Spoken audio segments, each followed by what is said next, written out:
buenas amigos, amigas y bienvenidos un día más al podcast Cinecosas, un programa donde hablamos de diferentes temas relacionados con el maravilloso mundo del cine. Estás escuchando a David Gómez y lo importante, como siempre, ¿de qué vamos a hablar hoy? Pues nos adentramos en el mundo del análisis fílmico, qué es exactamente, qué importancia tiene, y para que sea un poco más ilustrativo comentaremos un poco la película Joker dirigida por Todd Phillips para mostrar más en concreto pues a qué nos referimos cuando decimos análisis fílmico. Últimamente además estamos muy bien acompañados y hoy no es la excepción. Por un lado, como siempre, ya sabéis que me acompaña mi queridísimo amigo Cristian Subtil. ¿Qué tal, Chris? Hola David, pues encantado. Ahora ya que empieza el buen tiempo y eso, estoy bastante contento. Ya puedo volver a grabar sin pantalones y eso siempre es motivo de alivio. Sí, bueno, además ya, se puede salir aunque sea a dar un paseíto que se hacía ya un poco de falta.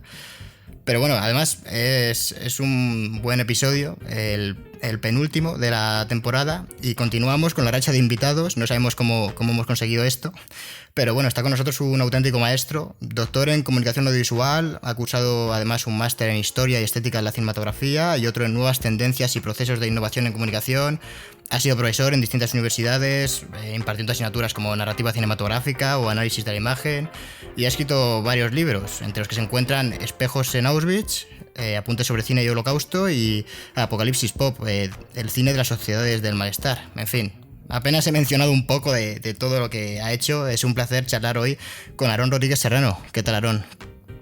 ¿Qué tal, David? ¿Qué tal, Cristian? Muchísimas gracias por hacerme un huequito aquí en vuestro espacio y vamos, encantadísimo de venir a daros la tabarra y a departir un ratillo con vosotros. Yo con pantalones, eso sí, que conste, que ya tengo una edad. Sí, esto son cosas de Cristian, la verdad. Pues el placer es nuestro, Aarón, la verdad, porque somos... Cristian y yo hemos hablado alguna vez de tu canal de YouTube, que bueno, tienes un canal que sigue bastante gente. De hecho, joder, le sigue a día de hoy bastante más gente que a este podcast. Y joder, es una alegría ver este interés que hay sobre el análisis fílmico, que es verdad que puede resultar hasta sorprendente. Sí, la verdad es que a mí, ya lo comentábamos antes a pie de micro, ha sido una de las cosas que más me ha sorprendido la andadura del canal en los últimos meses, ¿no? Porque al final el análisis fílmico hasta hace muy poquito, luego hablaremos de esto si queréis, pero el análisis fílmico hasta hace muy poquito era una cosa casi como de estudiosos de academia para adentro, de ciertas universidades, y no de todas, y de ciertas carreras, sino de todas, y de pronto pues parece como que hay un cierto interés por aprender a mirar las películas de otra manera, o con un poquito más de profundidad o con otras herramientas. Entonces, bueno, pues todo lo que sea poder ayudar a mirar un poquito mejor el cine y a disfrutar un poquito más el cine, pues yo creo que aquí podemos aportar un poquitín. Y como además YouTube es una herramienta muy buena dentro de lo que cabe, porque están los benditos problemas de derechos de autor, que no sé si vosotros sufrís, pero que para nosotros es como una cruz. Bueno, quitando estas anecdotillas, la verdad es que es una herramienta muy chula para poder al final ayudar a la gente y compartir con ellos otra manera un poquito más especializada, entre comillas, de disfrutar del cine. Sí que es verdad que a la hora de subir fragmentos, ¿no? Imagino que tendrás ciertos problemas. Nosotros, por suerte, no tenemos problemas, porque la canción que usamos es algo que nos compusieron originalmente para la introducción, justamente para evitar ese tipo de problemas, la verdad. Porque los derechos de autor siempre son un quebradero de cabeza. Y bueno, si quieres empezamos un poco. Yo creo que es interesante. A mí por lo menos me llama la curiosidad cómo alguien se acaba interesando tantísimo por el cine, ¿no? Porque, bueno, yo he comentado un poco, pero realmente has escrito bastantes libros, has dedicado gran parte de tu vida a estudiar el audiovisual, entonces, no sé, ¿cómo es esto? ¿Qué vocación? ¿De dónde sale todo esto? Pues mira, esto yo creo que nos pasa un poco como a todos. Yo es que prácticamente desde que tengo uso de memoria el cine ha ocupado un lugar absolutamente central en mi vida. Suena un poco así como un poco ñoño, pero es que es verdad. O sea, yo realmente toda mi vida, cada recuerdo, cada decisión que he tomado, siempre ha estado el cine de alguna manera u otra detrás. Y realmente es que no hubiera podido hacer otra cosa. O sea, es que no había otra opción. Yo siempre tuve muy claro que mi vocación pasaba por la crítica de cine. En fin, es curioso, ¿no? Porque casi todo el mundo cree que cuando te dedicas al audiovisual siempre has deseado dirigir o montar o hacer, digamos, un trabajo práctico directo, sobre todo la dirección. Esto creo que era Truffaut el que lo decía, de ningún niño ha soñado jamás ser crítico de cine. Bueno, no es verdad. No me gusta llevarle la contraria al maestro, pero yo en mi caso sí que tenía muy claro que mi vocación pasaba directamente por escribir sobre cine. Vamos a dejarlo de momento ahí, ni siquiera hacer crítica, escribir sobre cine. Y efectivamente, entonces, cuando entré en la universidad, bueno, pues siempre había pasado como por todas las etapas adolescentes cinéfilas, ¿no? Me había fascinado Kubrick, Hitchcock, tal, el cine clásico. Y en un momento dado, cuando yo entré en la universidad, pues me equivoqué de carrera, entré en periodismo y pensando que en periodismo iba a aprender a escribir sobre cine, que curiosamente es ahora donde imparto, ¿no? Y entonces, en una cosa que había antes, que no sé si algunos de los oyentes más talluditos se acordan antes, había una cosa muy interesante que eran las asignaturas de libre elección, que básicamente esto implicaba que tú podías, dentro de tu carrera, cogerte las asignaturas que te diera la gana de otras facultades y de otras carreras. Entonces podías cogerte unos créditos pues, de psicología, de medicina, de yo qué sé, de lo que uno quisiera. Y en una de estas, pues había una profesora que se llamaba y se llama Eva Parrondo, que fue como mi primera maestra, que se dedicaba a hacer análisis fílmico en clase. Entonces daba una asignatura cuyo nombre era absolutamente horroroso, era una asignatura que se llamaba, fijaos, Seminario de Cine Español Postmoderno. Y te decías, madre de Dios, ¿qué demonios es esto? Y me apunté por ella simplemente por aprender, ver qué era eso de analizar películas, cómo se analizaban las películas, y en el momento en el que desplegó y empecé a ver cómo funcionaba el cine por dentro, ¿no? Cómo significaba el cine por dentro, fue como, vale, o sea, lo tengo clarísimo, tengo que aprender a hacer esto. O sea, esto es a lo que yo me tengo que dedicar el resto de mi vida. Y se lo dije a Eva nada más acabar la clase y yo creo que ella con muy buen criterio se horrorizó, ¿no? Como decir, Dios mío, ya me ha salido el alumno friki, pásenme el agua bendita. Pero a partir de ahí, pues nada, simplemente ha sido ir escuchando a mucha gente analizando muy bien, dándoles muchísimo la tabarra, después de las conferencias, las clases, leyendo mogollón, sobre todo dando mucho la tabarra de, oye, ¿y esto cómo se hace? ¿Y esta expresión por qué la usas? ¿Y este plano por qué la has mirado así o asá? Y dando mucho el rollo, al final yo creo es donde más o menos algo he podido aprender. Por eso siempre cuando me hacen la típica pregunta de, bueno, ¿y cómo se llega a analizar así? Lo primero que digo es, no os cortéis, dadnos la tabarra, llevadnos la contraria, pelead muchísimo con las pelis y con nosotros porque es la única manera de aprender, ¿no? Esto es como montar en bici, o sea, te tienes que meter 4 guascas y tienes que hacer el ejercicio, pero una vez que aprendes, lo que llegas a disfrutar del cine es impresionante, de verdad, es una llave para disfrutar mucho más las películas, que es una auténtica pasada. Así que, si he entendido bien, hay casi una culpable con nombre y apellidos de Sí. tu vocación. Bueno, no de la vocación en sí, que eso ya estaba, ¿no? Pero sino de la trayectoria al final. Sí, fue la primera, Eva Parrondo fue la primera de varios maestros y maestras que he tenido y sigo teniendo. Yo siempre me pongo en la posición de alumno, a mí me gusta mucho más reconocerme como alumno porque cada día sigo aprendiendo a analizar pelis, o sea, esto es así, de esto no se para de aprender nunca.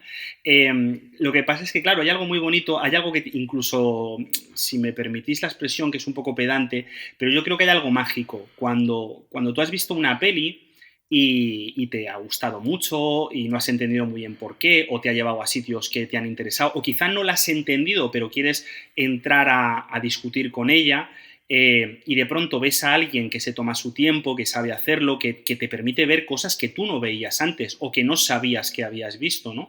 Creo que hay algo como mágico. Entonces, cuando uno está ante un análisis bien hecho, y es algo que ya digo, a mí, gracias a Dios, me sigue pasando a día de hoy, cuando yo veo a algún colega o alguna colega que hace un análisis de estos de quitarte el sombrero, dices tú, madre mía, ahora sí que estoy hablando con la peli, ahora la disfruto mucho más porque sé realmente qué estrategias ha utilizado para emocionarme, para enfadarme, para llevarme a distintos sitios. Y yo creo que eso para mí, desde luego, fue fundamental, ver eso desplegado por primera vez y decir, ahí va, es que se pueden pensar las películas, o sea, ya no solamente un rollo de disfrutarlas, que también, sino que se pueden pensar con profundidad, y ojo, que cuando se piensan con profundidad se disfrutan mucho más, pues a por ello, claramente. Y Yo creo que podemos ya empezar a explicar un poco para que la gente lo entienda, sobre todo, bueno, para que a Cristian, a mí también nos va a servir esto mucho. ¿A qué te refieres concretamente cuando dices análisis fílmico? Vale. Por empezar por el principio, yo intuyo que esto es algo que nos ha pasado más o menos a todos, que es cuando nos interesa el cine, cuando empezamos a ver cine, todos o casi todos entramos por un primer nivel que es como el del argumento, ¿no? Y el de los personajes, y el de la trama, y el de ver un poco qué cuentan las películas. Entonces nos quedamos ahí como un poco enganchados y nos interesan, por ejemplo, las cosas que nos sorprenden, las películas con giros de guión o las series o lo que sea, ¿no? Entonces, el análisis, esto realmente es como una especie como de lógica literaria, en el sentido de que es una manera de leer las películas donde al final da un poquito igual si fuera una película, una novela, una obra de teatro. Sin embargo, hay como otro primer pasito, que es entender que la manera en la que funciona una peli no pasa solamente por esta cuestión de la trama, que es un poco la que nos engancha a todos, sino que de pronto hay muchas más cosas que van generando efectos en ti como espectador. O sea, que la cámara esté en una posición o en otra, que un plano dure más o menos, el corte de montaje, que de pronto un plano corte en un momento dado y muestre otra cosa, o yo qué sé, la música, qué tipo de cosas nos hace la música emocionalmente, ¿no? Entonces, el análisis fílmico es una disciplina, no es exactamente una ciencia, porque no tiene estatuto de ciencia, o yo no lo metería ahí. Es una metodología de trabajo, una manera ordenada, más o menos rigurosa, de que uno se ponga delante de una peli y entienda cómo funcionan esas dos capas, es decir, la capa de lo que pasa en la película, de quiénes son esos personajes, si la peli es coherente o no, si lo que les ocurre es coherente o no, y luego, por otro lado, cómo se cuenta eso. Es decir, cómo dos películas que cuenten aparentemente los mismos acontecimientos pueden ser mucho más, digamos, atractivas o mucho más efectivas o mucho más emocionantes según las estemos mirando, según vaya formando eso que nosotros llamamos la forma fílmica o la puesta en escena. Entonces, claro, el análisis es eso, el análisis es entrar en una película y decir, vale, esta peli, ¿cómo funciona por dentro? ¿Por qué me ha emocionado? ¿Por qué no me ha emocionado? ¿Qué es lo que hay en ella que me ha interesado? Y luego, eso, evidentemente, esto puede ser muy útil para la gente que a su vez quiere rodar, ¿no? Porque cuando ves cuáles son, entre comillas, los trucos de magia de los maestros, tienes un vocabulario mucho más amplio y luego en la práctica tú puedes decidir rodar las cosas de una manera o de otra. O sea que realmente el análisis tiene como esas dos vertientes, una como más placentera, más de gusto mío, de a ver esta peli, ¿qué me ha hecho a mí en la cabeza? Y luego otra parte que también es muy útil para la gente que le interesa más la cuestión creativa, que es decir, bueno, si Kubrick, por poner un ejemplo así muy, digamos, de andar por casa, pero si Kubrick utilizaba un tipo de lente muy concreto, un teleobjetivo con una profundidad de campo muy determinada y conseguía unos efectos muy determinados, eso me viene a mí muy bien saberlo porque quizá el día de mañana yo ruede un plano donde quiera conseguir ese objeto. Pues ya lo tengo, ya sé cómo funciona. Claro, o sea, es un poco como analizar los distintos elementos, pero muy en profundidad, ¿no? Lo que comentabas, el uso de la música y qué función tiene, por qué ha puesto esa canción ahí, o por qué ese tipo de canción, o por qué esa duración, ¿no? Imagino. Claro. El hacerte todas las preguntas paso a paso, que claro, imagino, un análisis fílmico lleva mucho tiempo. Sí, además aquí hay dos cosas muy bonitas. La primera, nunca terminas de analizar una peli y a mí esto me parece precioso. Es decir, yo hoy en día sigo volviendo a películas que he analizado, que empecé a analizar a lo mejor hace 10 años, 15 años, cuando yo estaba empezando con la tesis y tal, y sigo viendo películas que he analizado, que las tengo memorizadas plano a plano, y sigo encontrando cosas que me interesan, y sigo cambiando mi propio punto de vista sobre lo que pasa con esas cosas. O sea que lo bonito de esto es que una película es un juguete que nunca se agota, y eso es una pasada. Y luego, por otro lado, también puede pasar, y esto es muy bonito, que dos análisis perfectamente hechos no coincidan. Es decir, que lo que un analista y otro analista saquen de la misma película sea ni siquiera complementario, digo, abiertamente contradictorio. ¿Y puede pasar? Claro que puede pasar, porque es lo que decía, esto no es una ciencia, nosotros no podemos decir 2 más 2 igual a 4, pero sí podemos, digamos, meternos como en ese brete de ver cómo funcionan las pelis y qué problemas nos plantean. Claro, una buena película es la que nos plantea muchísimos problemas de análisis siempre. ¿Y hay algún tipo de, cómo decirlo, como de reglas o de pautas a seguir a la hora de realizar un análisis fílmico, ¿no? O sea, porque imagino, para diferenciar el análisis de la mera crítica, por ejemplo. Sí, a ver, realmente digamos que análisis fílmico hay de muchos tipos, hay muchísimas escuelas, muchísimas escuelas, muchísimas metodologías, muchísimas herramientas, por así decirlo, si queréis que lo veamos así, como si fuera un mecano, ¿no? Para un castillo de Lego o algo así, para desmontar, para hacer ese desmontaje y luego para volver a montar, porque hay que hacer las dos cosas, digamos que hay muchas herramientas. Entonces está desde la estrictamente formal, que sería decir, mire, este plano dura 5 segundos, ya está, punto pelota, hasta una psicoanalítica, hasta una feminista, hasta una de los estudios culturales, es decir, cada uno se va construyendo su propia cajita de herramientas para desmontar y montar las películas. Lógicamente, cuantas más herramientas tengas, cuanta más profundidad tengan las herramientas que manejas, mejores te salen los análisis. La única norma dorada, digamos, que realmente podríamos todos los analistas estar de acuerdo, es que uno no puede meter cosas en la peli que no están. No podemos meter cosas en el texto que no están. Pongo un ejemplo. Cuando voy a poner un ejemplo de Joker, concretamente, y así yo creo que podemos también ver un poco con un caso aplicado a la película. En la película hay un momento en el cual hay una elipsis, hay un corte de plano, y nosotros no sabemos si Joker mata o no mata a un personaje, ¿no? Entonces ahí hay una polémica. Nosotros, como analistas, no podemos concluir ni que ese personaje está muerto, ni que ese personaje está vivo, porque en ningún momento del resto del metraje se nos dice. Entonces no podemos meter en la película eso que no está. No podemos decir, como Joker mata a este personaje, y analizas. No. ¿Tú lo has visto? No. ¿La película es ambigua? Sí. Pues tienes que respetar esa ambigüedad, porque no puedes meter cosas que no están dentro de la película. No sé si me seguís un poco. Pero Aaron, Sí, entiendo que... Aaron, pero si de repente, si el director dice un mes después que ese personaje está vivo, ¿eso luego influye o no influye? Ahí está la madre del cordero, ahí está la madre del cordero. Esa pregunta es buenísima por una razón, además, demoledora. Primera idea, además esto es una pregunta típica que me hacen los alumnos y que es súper sensata, es una pregunta que me encanta. Cuando yo me pongo a analizar y de pronto me dicen, bueno, claro, pero David Lynch o Kubrick o tal, Hitchcock, ¿realmente querían decir esto? O sea, ¿este plano realmente Lynch lo estaba pensando y quería hacer esto, o Haynes quería hacer esto? La respuesta es, ni lo sé ni me importa, en el sentido de, claro que me importa a nivel marujo, me importa a nivel pues que a todos nos gusta saber cómo funcionan los rodajes, tal, claro, o sea, en ese sentido sí me importa, pero quiero decir, como analista, no me importa porque yo trabajo con la película, porque toda película, como ya sabemos, pues es una creación coral, donde bueno, pues ahí entran muchos aspectos, cada uno de un creador diferente, ¿no? Claro que el director es importante, pero la creatividad del director de foto, la interpretación, en fin, hay centenares de personas trabajando en una producción cinematográfica y nosotros no podemos perder el tiempo diciendo, pues mira, esto es una aportación del foquista, esto es una aportación del director de arte, no podemos perder el tiempo con eso, porque lo que nos interesa, lo que nos emociona es la película en sí. Luego, evidentemente, si el que quiera estudiar, digamos, sociológicamente o historiográficamente qué pasó en ese rodaje, fantástico.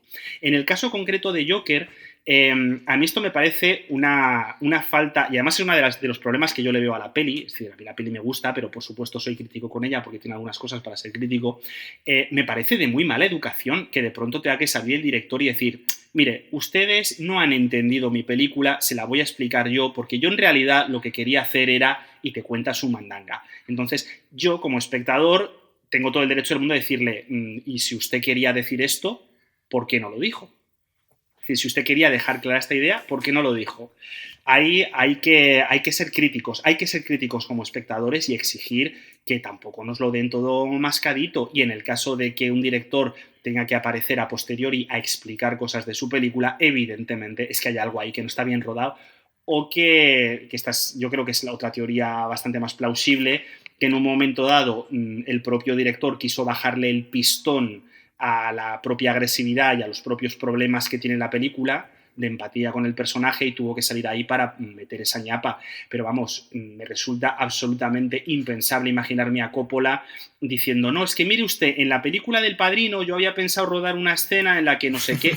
No, esto desde luego no tendría ni pies ni cabeza. Y lo que ha hecho Hines a mí me parece, pareciéndome un gran director, ya lo digo, tanto en el registro cómico como en el melodramático, me parece que ahí se equivocó. Pero bueno, la parte buena es que él se equivoca, pero su película, en esa ambigüedad, sigue llevando razón. Entonces, bravo por las películas. O sea, claro, al final uno se centra, ¿no?, en la película terminada y lo valora. Eso me parecía muy interesante, claro, el hecho de que puedas sacarle cosas a la película que igual cuando la estaban haciendo no se planteaban, ¿no? Que pueda haber interpretaciones más allá, una tercera lectura, por decirlo de alguna forma, ¿no? Claro, claro. Y que luego también aquí hay que tener, yo creo, una cuestión de honestidad, ¿no? Como analista, cuando uno elige trabajar ciertas películas, es porque quiere, en el sentido de, es porque hay algo en esas películas de lo que quiere hablar, me da igual lo que sea, pero hay algo dentro de la peli que te interesa, que te ha movido, que te ha, digamos, que te ha interesado lo suficiente como para dedicarle varios meses de tu vida y decides lanzarte a por ello. Luego lo que pasa aquí también, esto hay que hablar con toda propiedad, los analistas, gracias a Dios también, tenemos las herramientas suficientes para poder analizar cualquier película o casi cualquier película, casi creo que es importante en el sentido de que somos profesionales. A mí me llaman y me dicen, oye, pues mira, Aaron, estamos escribiendo un libro sobre no sé quién, te vamos a pagar tanta pasta o nos interesa que hables de esto, puedes. Entonces yo tengo mis herramientas para hablar prácticamente de cualquier película porque sé analizar, porque como decía antes es una metodología. Lo que pasa es que cuando tú eliges la peli es porque ahí hay algo que te mueve y a lo que le quieres dedicar tiempo y en general sueles sacar mejores análisis por eso, porque te metes más en la peli simplemente. Y antes de hablar de Joker, y justamente ahí te adelanto que te preguntaré por cómo es que elegiste Joker, para cerrar un poco como este bloque sobre análisis fílmico más concretamente, mencionas en uno de tus vídeos que no interesa enseñarlo en las universidades, ¿no?, en algunas escuelas. Entonces, como me llama la atención, como por qué no interesa análisis fílmico, interesa, no sé, en una carrera como puede ser comunicación audiovisual, por ejemplo. Claro, esta es una pregunta súper importante. Vamos a ver, en primer lugar, una carrera como comunicación audiovisual en sí tiene muchos problemas de diseño, porque en comunicación audiovisual, lógicamente, tú tienes en la misma clase a gente que le interesa mucho la tele, que le interesa la radio, que está un poco de rebote, que no sabe muy bien por qué ha llegado ahí, que le interesan aspectos técnicos, que le interesan aspectos creativos, que le interesa la estructura de la comunicación, que le interesa redes sociales, yo qué sé. Tienes ahí un perfil de alumno y de alumna súper diferente, súper diferente. No es una carrera homogénea, esa es la primera idea.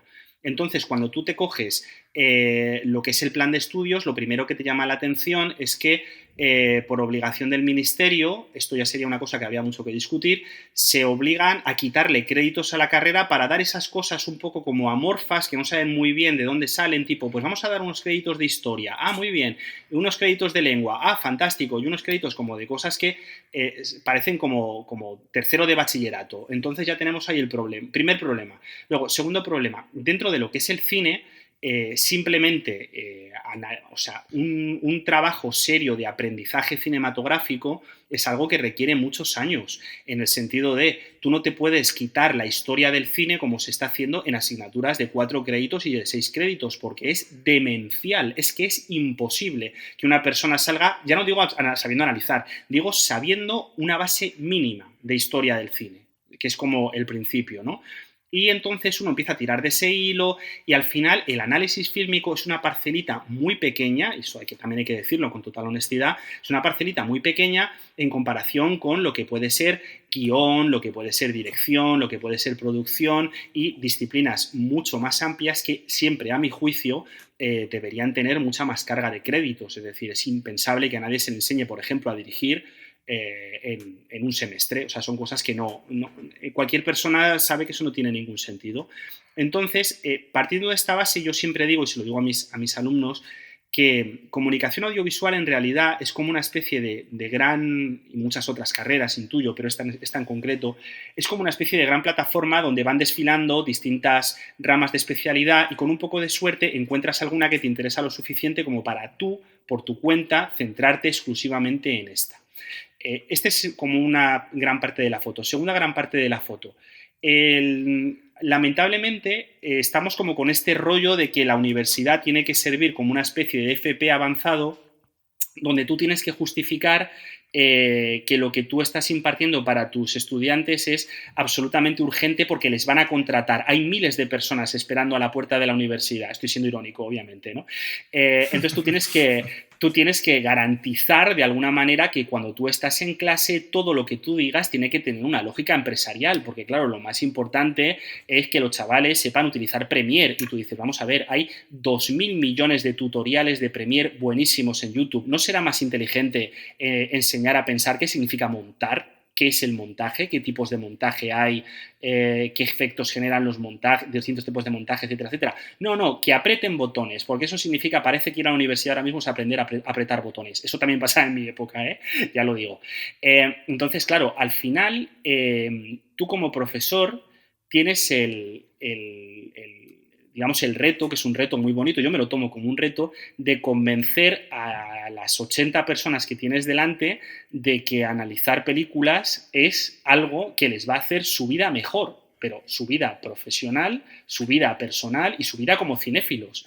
Es decir, que les va a permitir entrar en una sala de cine, disfrutar más, les va a permitir ver una serie de Netflix o de lo que sea y disfrutar más, y el día de mañana, con un poco de suerte, si acaban trabajando en esto, les va a permitir trabajar un pelín mejor, pero el rango es complicado. Entonces, en este momento donde parece que tú o que los planes de estudio tienen que servir para que la gente se haga rica, seáis todos emprendedores, tengáis unas competencias económicas buenísimas, seáis guapos, altos, vistáis bien, o sea, todo maravilloso, que de pronto llegue yo con mi pequeña maletita diciendo, yo es que, mire, les voy a enseñar a analizar películas, pues lógicamente se me ríen hasta las papeleras, porque la gente me pregunta, ¿y el dinero de ahí de dónde sale? O sea, ¿esto cómo se van a hacer ricos los chavales analizando películas? Yo digo, no, claro, evidentemente nadie se va a hacer rico, nadie se ha hecho rico jamás analizando películas, pero digo yo que si les interesa el cine, probablemente les interesará saber qué les hace el cine en la cabeza, qué les pasa por la cabeza cuando se sientan delante de una peli, y ahí es donde yo algo puedo aportar. Entonces, claro, malos tiempos para el análisis fílmico, por ahí. Esas son como las malas noticias. ¿Cuáles son las buenas? Las buenas es que precisamente en el momento en el que esto es algo que no se entiende y que los grandes sabios del ministerio miran con desprecio y como que tal, ahí es precisamente cuando se activa la curiosidad de la gente, cuando el que tiene dos dedos de frente se engancha y dice, espérate, que realmente puedo pensar las pelis, pues a ver cómo las pienso. Y entonces te encuentras como con gente súper motivada, y esto es una auténtica pasada, es decir, en el momento en el que entran en el reto, vienen a clase con una motivación brutal y trabajan con un nivel absolutamente salvaje. O sea, es una pasada ver a los chavales y a las chavalas analizar. Es increíble cómo lo hacen. Pues eso, precisamente porque ven que es algo que les interesa. Entonces, a partir de ahí, bueno, ministerio no me da la razón, pero los alumnos sí. Como al final yo trabajo para los alumnos mucho más para que ministerio, pienso seguir mientras me dejen analizando películas y enseñando a analizar. ¿Tú, Aaron? Pues genial, la verdad. Comenta, Chris.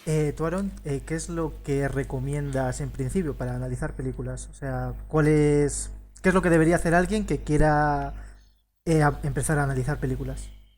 Ahora mismo. Pues ahora mismo, mi primer consejo es píllate una peli que te encante o que te haya volado la cabeza o que te motive de verdad, con la mano en el corazón, una peli que digas, es que esta peli es de las pelis de mi vida.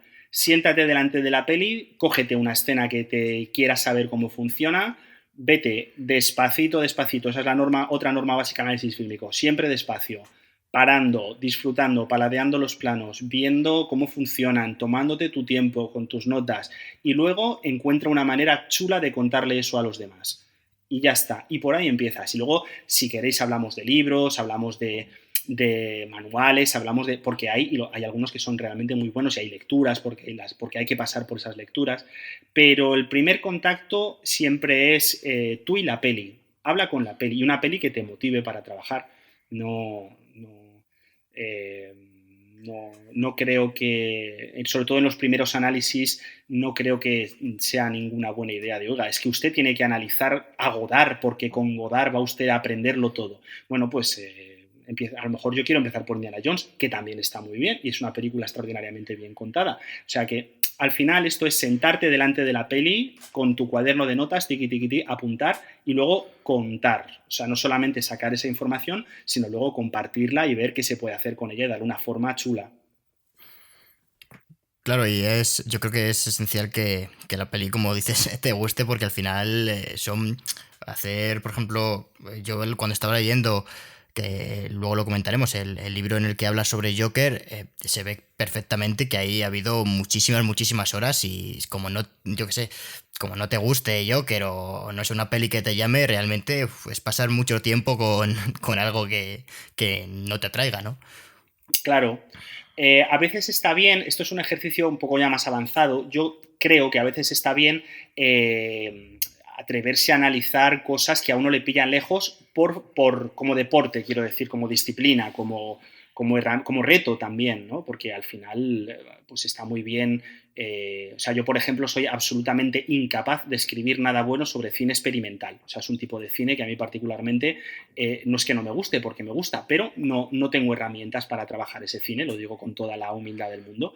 Pero igual que te puedes hacer un Joker, pues luego te puedes hacer un Truffaut, o te puedes hacer un Tarkovsky, o te puedes hacer un Osu, o te puedes hacer, yo qué sé, un corto de Pixar. Es que lo tremendamente... Es que es tan extraordinario. O sea, el mundo del cine, esto también sería como súper ñoño, pero es que lo creo de verdad. O sea, el mundo del cine en general es tan extraordinario y tiene tantos matices y se aprende tanto viendo una peli de Tarantino, una de Haneke, una de Berman y una de Sokurov, y es tan extraordinario esa riqueza que tiene la expresión cinematográfica que ¿por qué no vas a disfrutarla como analista? Pero claro, evidentemente para empezar, si juegas en casa, mejor. Eso sí, desde luego. Sí, sí. Pues si quieres, empezamos a hablar un poco sobre la película. No sé si Cristian tiene algo más que preguntarte antes de adentrarnos en Joker. Sí, una pregunta ahí, más a lo personal, Aaron. ¿Tú, por ejemplo, analizarías una película como Transformer 3? Uf, O a eso te ver, volvería loco. no necesariamente, no necesariamente. No tengo nada en contra del blockbuster, sé poco de blockbuster, quiero decir, escuchando a gente que sabe mucho, tipo Diego Salgado, o esta gente que son expertos en blockbuster, yo me cierro la boca porque la verdad es que sé muy poquito. No tengo nada en contra del blockbuster como género, ¿no? Como, digamos, etiqueta de distribución y de exhibición cinematográfica, como lo queráis llamar. Claro, Transformers 3, caro me lo fías, ¿eh? O sea, complicado. Pero ya que estamos con guilty pleasures y con cosas inconfesables, reconozco que hay un par de escenas en Escuadrón Suicida, que mira que es mala. Hay un Ostras. par de escenas en Escuadrón Suicida cuando yo la vi en el cine que dije, joder, cómo me gustaría analizar tranquilamente este par de momentos de la película. Luego, evidentemente, salí de la sala y se me pasó rápido. Ya en el momento en el que ya me dio la luz del sol, dije, vale, no esperaron, no pierdas tu tiempo. Pero no me importaría, o sea, si tuviera una lógica o si de pronto me encontrara con alguien que quisiera saber algo sobre la peli, no me importaría, no le haría ascos. Tampoco sé si sería un análisis que me permitiría llegar muy lejos, también te lo digo, pero no me importaría, ¿no? ¿Por qué no? Hombre, es que yo a nivel de planos, por ejemplo, es que Transformer 3 es una locura. O sea, no sé si la habéis visto. No, la verdad, Cristian, el Bueno, fan de Transformers por el excelencia final de eres tú. Transformer 3 es un no parar de cosas que pasan. De hecho, no te enteras de lo que está pasando. Y por eso lo decía, porque claro, si te tienes que escoger de Transformer 3, que es una película que no para en todo el rato, y escoger un par de escenas, hostias, tienes que tener mucho cuidado. Porque ahí hay, a lo mejor no es un análisis profundo, pero simplemente si quieres mirar planos y planos, te puedes tallar la cabeza. Claro, pero eso sí que me interesa el hecho de que hay películas que en principio dan más de sí que otras, entiendo. Bueno, en realidad yo creo que, a ver, sí, para que no nos vamos a engañar, sí, hay películas que evidentemente te dan más juego que otras, Pero también creo que en un analista que en un momento determinado pueda trabajar con una peli y sacarle punta, sin complejos y sin prejuicios, yo qué sé, pues que se me ocurren varios ejemplos. Históricamente, ¿vale? Hasta que los Callers, los primeros Callers no reivindicaron a Hitchcock, Hitchcock era un señor que los académicos se tapaban la nariz cuando pasaban al lado de sus películas, porque era este inglés que hace películas de crímenes, ¿no? O sea que cuidado con esos puntos de vista como de, no, es que solamente podemos analizar el primer cine de Mir Kusturica. No, tampoco es eso. O sea, a ver, cuidado con esos planteamientos, porque al final son muy discutibles. Claro, otra cosa es que me digas, bueno, pues yo que sé, analizar un telefilm de estos alemanes de Antena 3 de divorcios y secuestros y tal, supongo que algo se podría decir y con un buen registro humorístico intuyo que sería hasta divertido. Pero, o sea, pasarme 3 meses ahí viéndome un bucle, una cosa de estas me parece duro. Pero no hay que, yo creo que no hay que entrar en una peli con demasiados prejuicios, porque además las modas cambian, cosas que hoy nos parecen estupendas mañana nos horrorizarán, o sea, el análisis, si tiene un punto de intemporalidad, yo creo que casi mejor. Antes, yo qué sé, vosotros que os intuyo más jóvenes, probablemente no sé si habéis oído hablar de un señor como Hal Hartley, por ejemplo. Hal Hartley es un señor que hace 20 años entrábamos arrodillados a las salas de cine a ver sus películas y hoy lamentablemente pues se lo ha comido el espectro del tiempo y las modas y tal. Entonces hay que estar un poco más al servicio del texto y ver un poco qué se puede sacar en el contexto en el que uno está metido. Yo la verdad es que reconozco que mi ignorancia ante ese nombre. Bueno, no está mal, ¿eh? No está mal. A mí me gusta mucho Trust. Si tenéis oportunidad de ver Trust, os la recomiendo. Y si no, bueno, pues en fin, el mundo cinéfilo en algún momento supongo que os apuntará en esa dirección. Lo he puesto, pero por ejemplo, yo que sé, Wim Wenders, que seguro que le tenéis más fresco, es un señor que ha subido y ha bajado, de pronto es el mejor director del mundo, de pronto nos traen sus películas. Haneke, hace cosa de 10 años, todo el mundo nos pasábamos el día hablando de Haneke y llorando desconsolados, y la última película ha pasado casi sin pena ni gloria. O sea, que es que hay que poner un poco como en cuarentena los modos cinéfilos. Si a ti te apetece hablar de Transformers 3, pues adelante, Transformers 3, y luego ya veremos lo que pasa cuando publiques el análisis. Pero yo no me frenaría en absoluto, vamos. Y Aaron, ¿cuál es la película que más te ha gustado analizar? Muchas. Me lo he pasado bomba con muchísimas películas. La que más me ha gustado, yo creo que las que más, probablemente las de Berman, un poco porque Berman es mi especialidad realmente, es mi campo de especialidad, es al señor al que yo le dediqué la tesis y con el que tuve también como mi epifanía, ¿no?, cinematográfica, en el sentido de, yo qué sé, cuando yo tenía, o sea, el momento o uno de los momentos en los que yo me di cuenta de que había que tomarse cierto tiempo para esas películas fue la primera vez que vi El Séptimo Sello. Yo creo que tenía 13 años o una cosa así, me casqué El Séptimo Sello y no entendí nada. O sea, aquello me fascinó, me sigue fascinando y probablemente a día de hoy siga siendo mi película favorita. Pero claro, me di cuenta de lo pequeñito que era al lado de la peli, de lo que me quedaba a mí por recorrer. Entonces, probablemente las pelis de Berman, las que más he trabajado. Pero bueno, yo qué sé, hace poco analicé Dolor y Gloria, me pareció extraordinaria. Quién te cantará me parece así un poco de las más recientes, también le dediqué bastante tiempo hace poco, me pareció extraordinaria. Yo qué sé, es que hay miles, no pararía. Y por el contrario, alguna que hayas dicho, ¿en qué momento? ¿En qué momento tomé esta decisión? Pues mira, sí, te voy a contar una anécdota bochornosa. Cuando empezaba, cuando daba mis primeros pasitos, yo formo parte de una asociación de analistas que tiene su recorrido, que se llama Trama y Fondo, que es una asociación con la que yo, o sea, de esto que fantaseas, ¿no? En plan de, guau, cómo me gustaría cuando algún día llegar ahí, trabajar con esta gente y tal, y no sé qué. Porque hay gente dentro que mola mucho.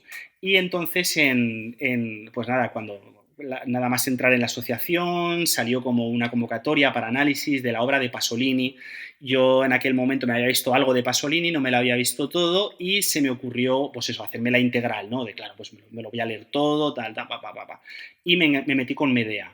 Medea, que es una película ultra compleja, pero compleja de pegarse un tiro, y me recuerdo los 2 meses analizando aquello, que hice un análisis absolutamente desastroso, pero absolutamente desastroso, vamos, de esto que ahora lo leo y se me cae la cara de vergüenza. Le tengo cariño, pues porque, oye, mira, son los errores que uno comete.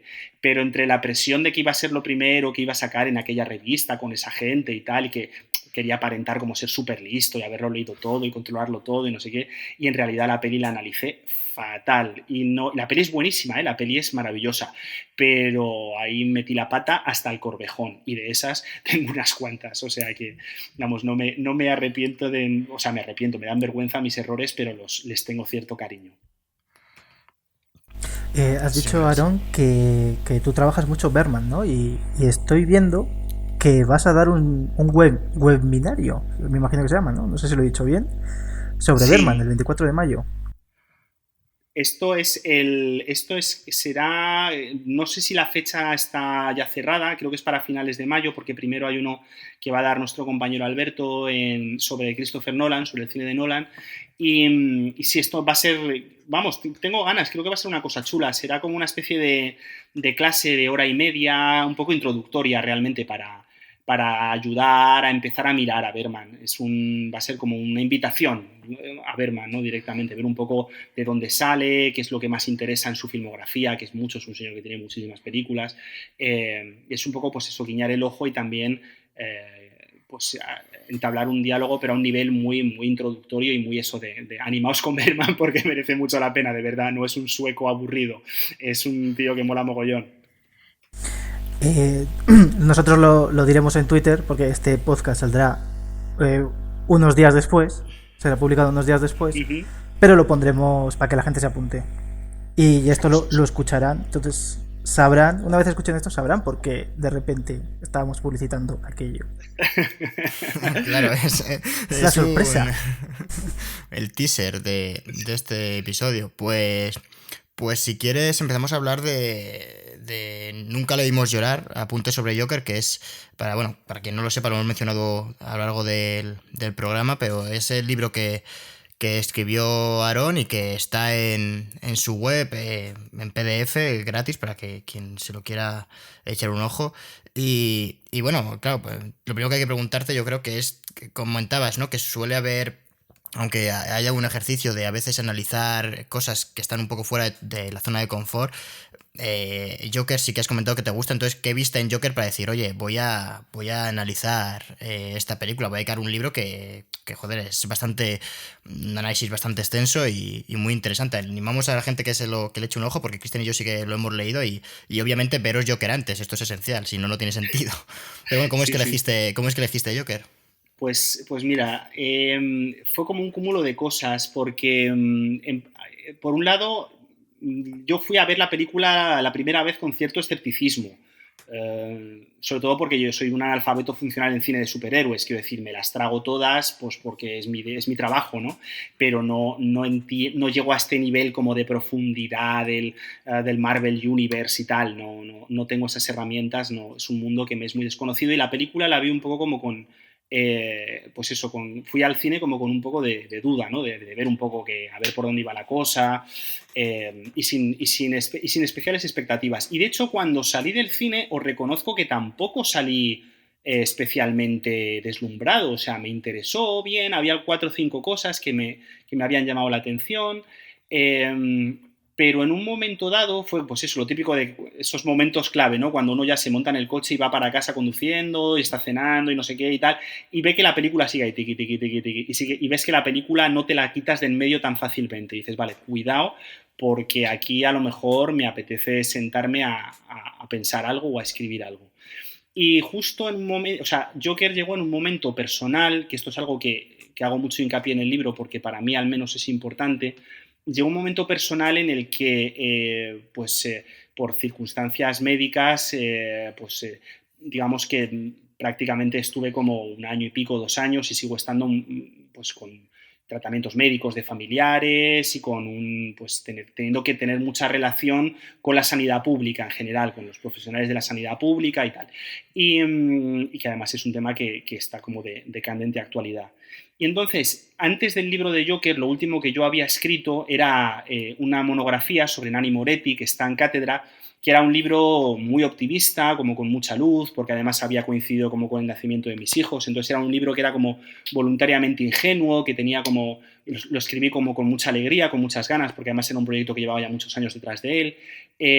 Y según, o sea, fue publicar el libro de Moretti, que estrenaran Joker, empezar como a pensar, tener que pensar toda esta relación mía con todo lo que me había pasado, con la enfermedad, pues eso, el paso por hospitales, tal.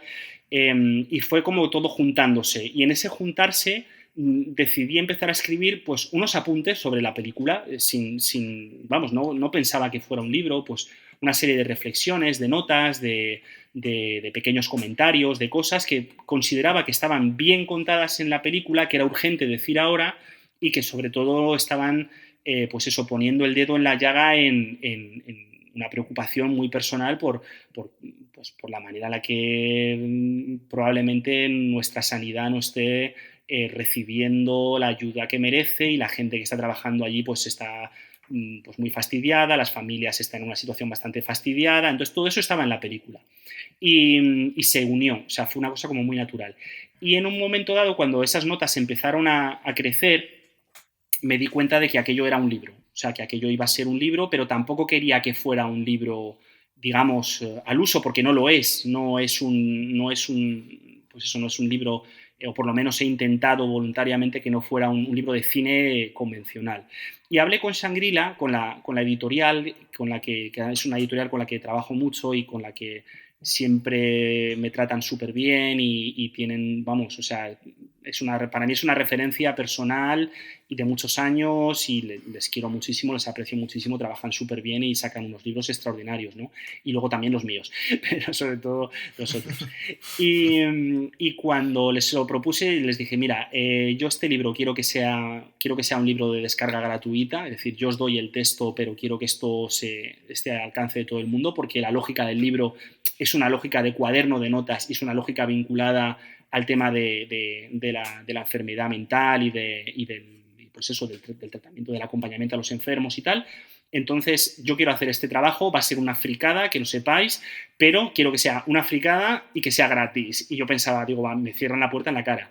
Y todo lo contrario, o sea, les encantó la idea, lo vieron clarísimo desde el primer momento, apostaron por el proyecto y vamos, no me han quitado ni un punto ni una coma, todo lo contrario. Siempre que he tenido alguna duda de pues esto de, oye, me estoy pasando de frenada, esto igual no sé si va bien o va mal, todo lo contrario, siempre han apoyado el carácter, digamos, raruno del proyecto.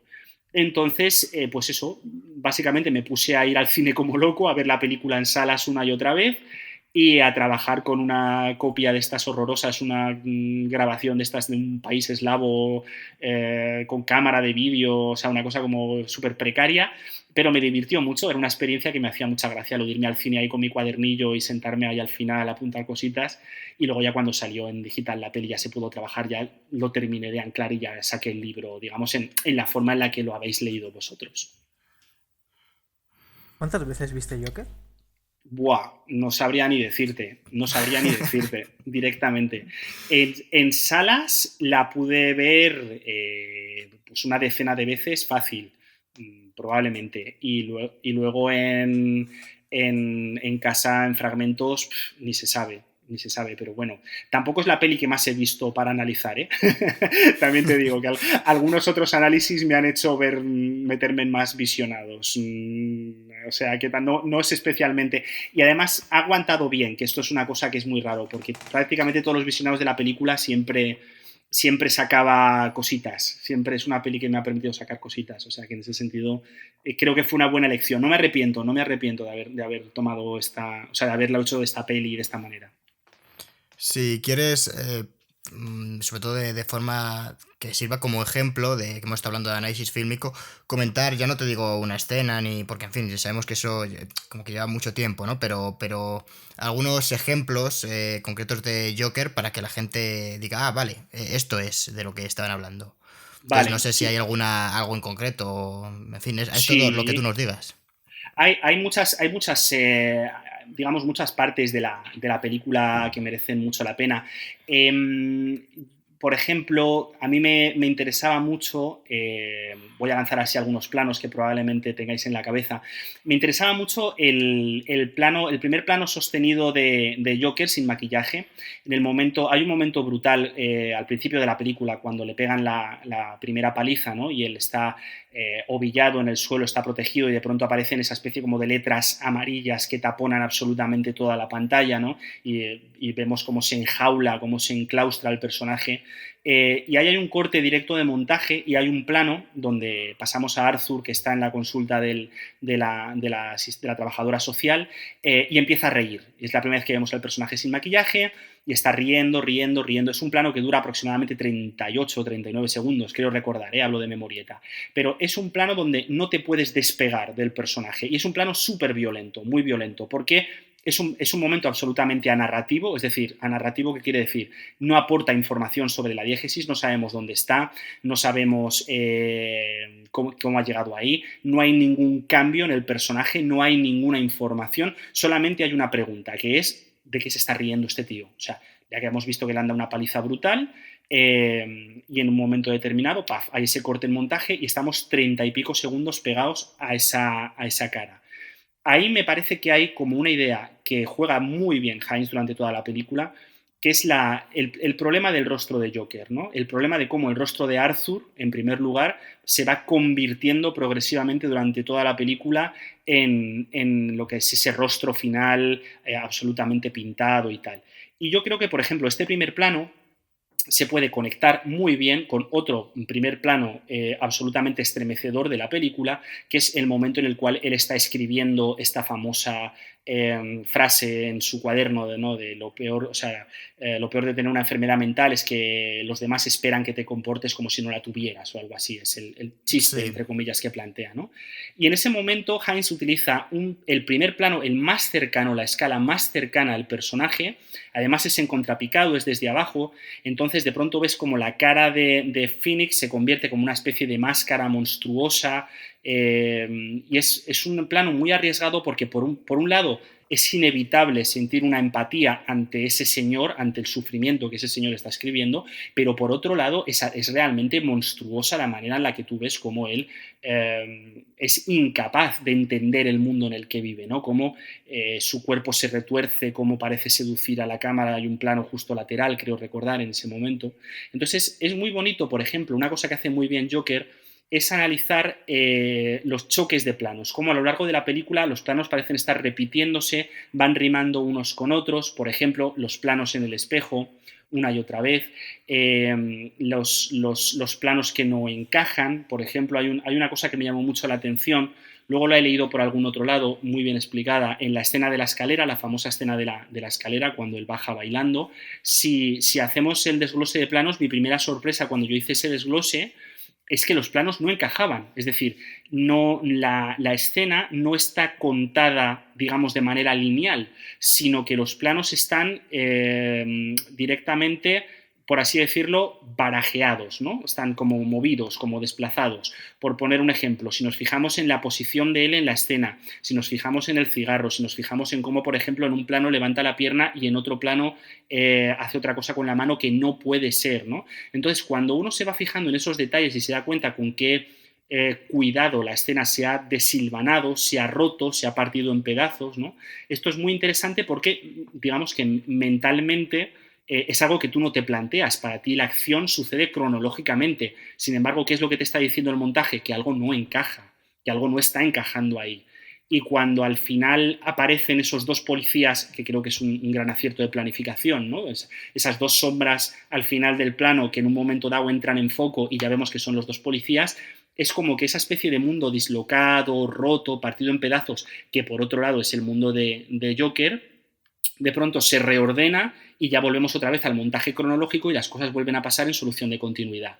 Entonces, en ese sentido, la peli está muy bien construida. Tiene como muchos detallitos para ir así como paladeando que permiten eso, saborear, ¿no? El uso de los telones, por ejemplo, me flipa, ¿no? El telón que, como el cambio de espectáculo, la habitación del hotel de la madre es un gran telón que le protege de la tele, el momento en el que va a entrar al final al programa de Murray es un gran telón multicolor. Entonces hay como una especie como de lógica de elementos, ¿no? De cómo se repiten los elementos, cómo se van construyendo los escenarios, que yo creo que es muy, muy potente. Es casi te diría que de lo mejor de la película a nivel de dirección.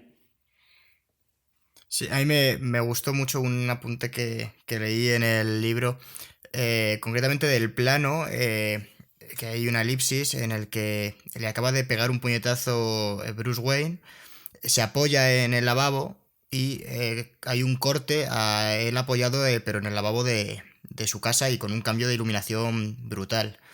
Sí. Y claro, es como un momento muy duro de la película que acaba de esta figura paterna de la que hablas también en el libro.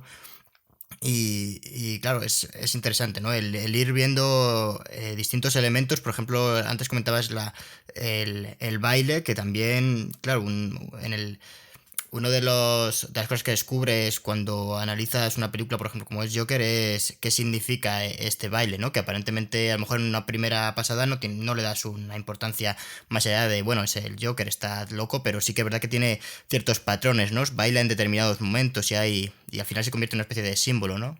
Sí, además fíjate, con la escena del baile a mí hubo una cosa que me gustó mogollón cuando estaba escribiendo el libro y entonces estaba hablando con distintos compañeros, porque al final, pues claro, imagínate, te pasas horas y horas trabajando una peli, pues tu tema de conversación se convierte exclusivamente en la peli que estás trabajando y es una cosa bastante horrorosa para la gente que te rodea.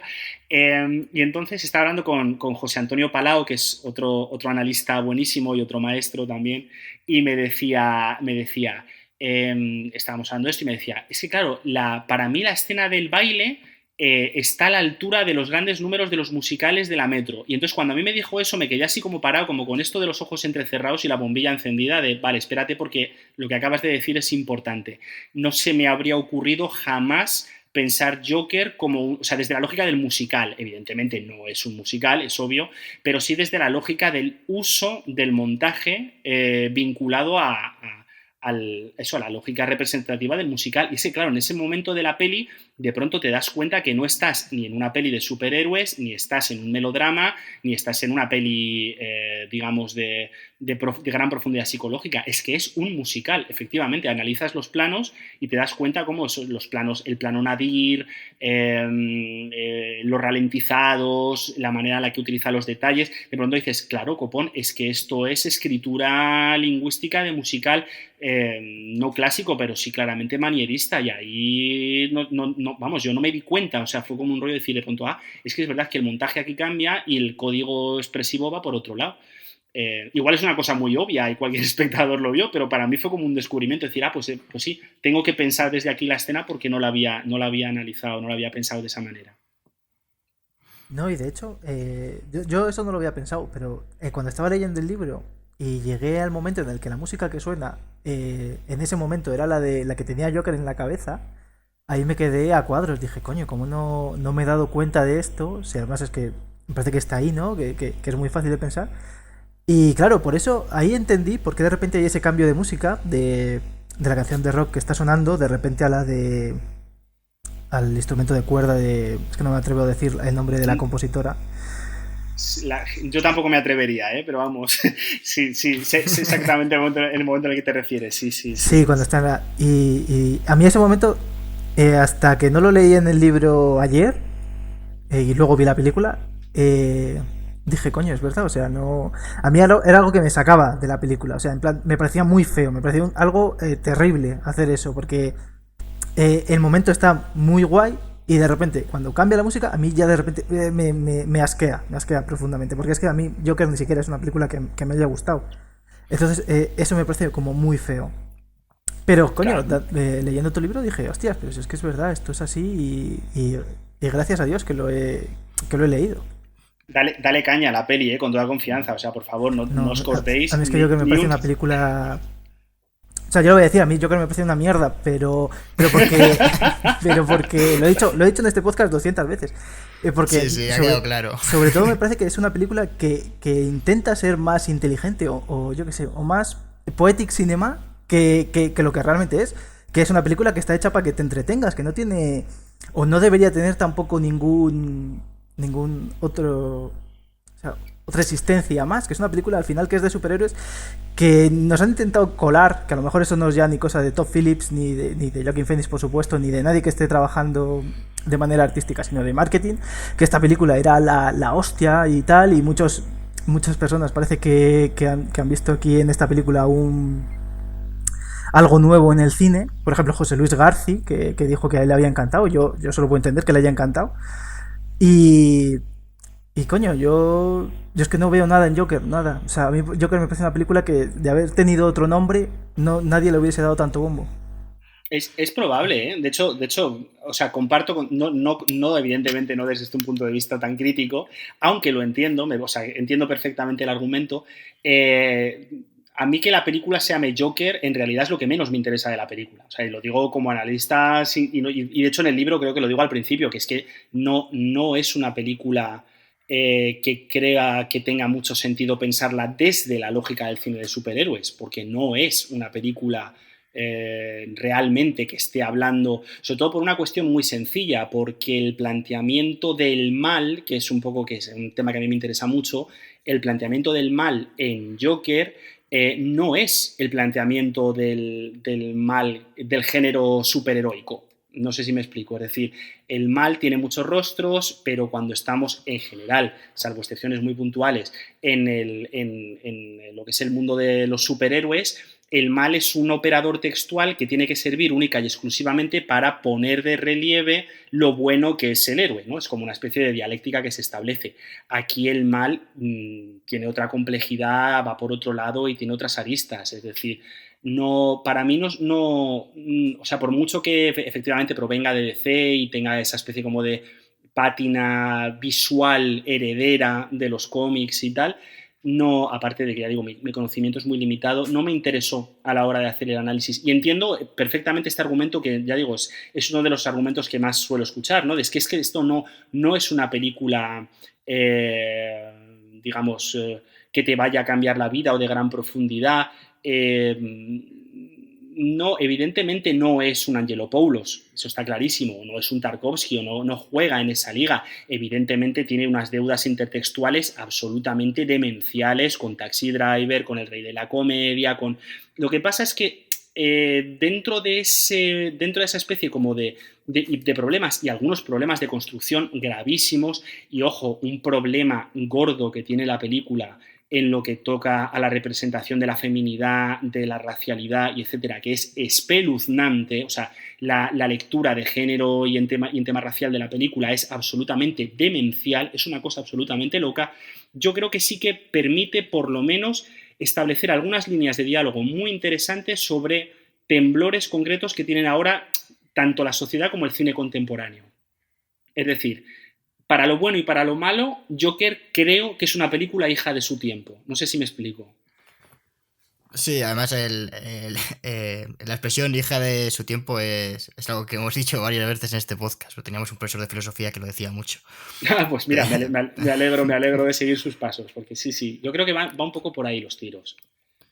Es como la comparación un poco evidente, ¿no? Que yo creo que es un poco la que nos hemos enfrentado, o por lo menos la que yo más me he enfrentado, ¿no? Cuando llega Parásitos y entonces surge la duda de, bueno, ¿y por qué no trabajas Parásitos siendo una película mucho mejor? Porque evidentemente Parásitos como película, digamos, es una película que puede ser también muy interesante para analizar y que también tiene sus cosas crujientes. Sí, pero no tiene esa capa de mugre, por así decirlo, que a mí me interesa tanto visualmente como narrativamente que tenía Joker. Yo reconozco que a mí sí que me gustó Joker, la verdad, que alguna vez lo he comentado con Cristian, lo hemos medio discutido, pero bueno, verdad que tampoco me ha llegado a entusiasmar. No sé, a mí me gustó por el simple hecho, que es en realidad una tontería, pero de que hagan una película de Joker que no vuelva a ser una película que sigue la fórmula Marvel o que sigue, bueno, o las otras cosas que han hecho con DC, ¿no? No sé, que intenten hacerlo, pues efectivamente como algo más serio, que luego le salga mejor o peor, bueno, a mí me parece que no está, que no les ha quedado, la verdad, muy mal, pero ese intento a mí me gusta. Yo prefiero ver este tipo de...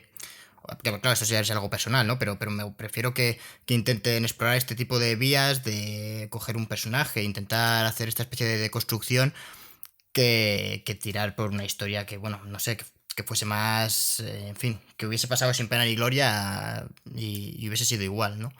Entonces, pero bueno, realmente Joker, no sé, a mí me parece que es bastante interesante y lo que tú dices, que igual el modo en el que trata la sociedad pues, lleva un reflejo, ¿no? De cómo está ahora, porque al final igual hay gente que no lo ve, pero...